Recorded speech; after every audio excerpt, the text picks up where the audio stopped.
Hey, hi. Have you ever thought that maybe a spirit was trying to contact you, but you weren't sure?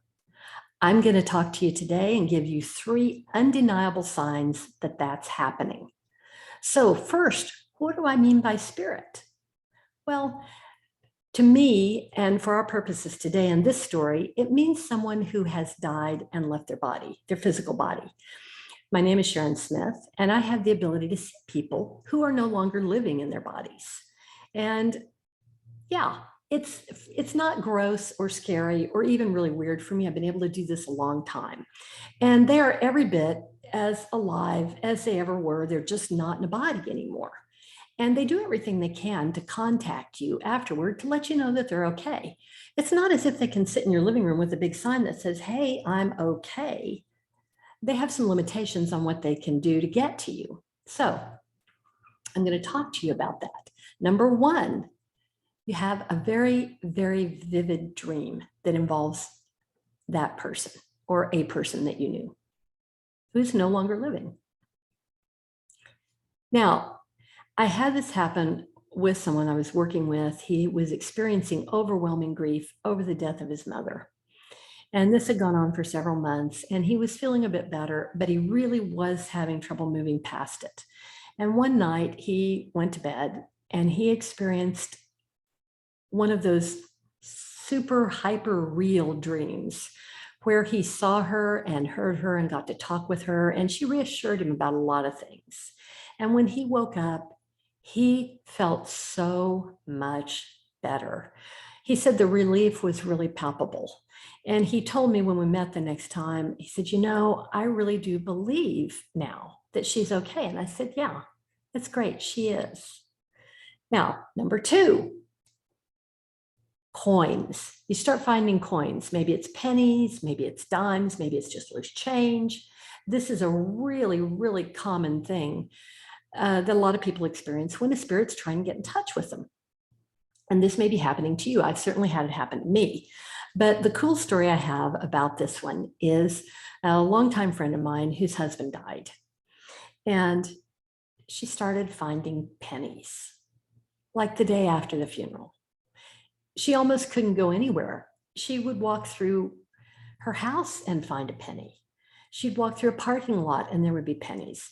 She would open a drawer and there would be a penny. And she would talk about it to me. And I'd said, he's all right. I promise you he's all right. Now I wasn't actually seeing him, but I promised her he was all right. And she said, "Oh, yeah, I don't know. I think it's just coincidence." I said, "Well, this may get more and more, it may amplify a little bit because he wants you to know he's with you. He wants you to know he's okay." And one day she went to the library and she was browsing to pick up a couple of books to read. And all of a sudden, she felt this impulse to just pull this one particular book off the shelf. And she did. And when she held it in her hands, the book fell open and there was a penny right inside that book. She believes now. That was enough for her. Now, number three, electrical disturbances.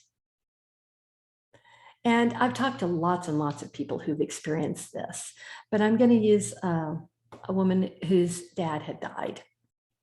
A couple. Her husband was grieving too. And not too long after her father died, she started having this one lamp in their living room turn on and off, just kind of randomly. They would turn the lamp off, and then when they got up in the morning, the lamp would be on again, or vice versa. And sometimes it would just do it randomly during the day. It would just all of a sudden switch on.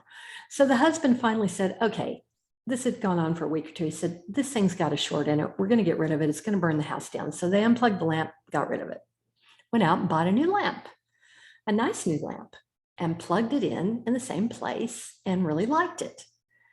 And not very many days after that, they were up one morning having coffee and the lamp was turned off. And they started talking about her dad. She said, "I'm really missing him." She said, "Dad's really on my mind this morning." And he said, "Yeah, he kind of is for me too." And the lamp came on. And they were both absolutely shocked. And she stopped and she said, Daddy, is that really you? And the lamp turned off again.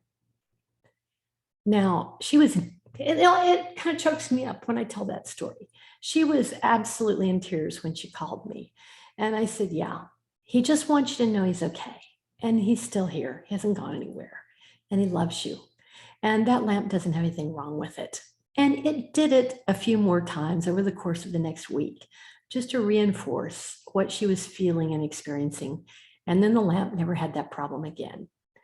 So 3 undeniable signs. You're probably experiencing some of those. Don't write it off to coincidence. It's real. It's contact. They're there. Now, if you're enjoying my video work, please subscribe here on my channel. I'm going to talk some more about things like this for you and to you. So I look forward to seeing you again soon. Mwah.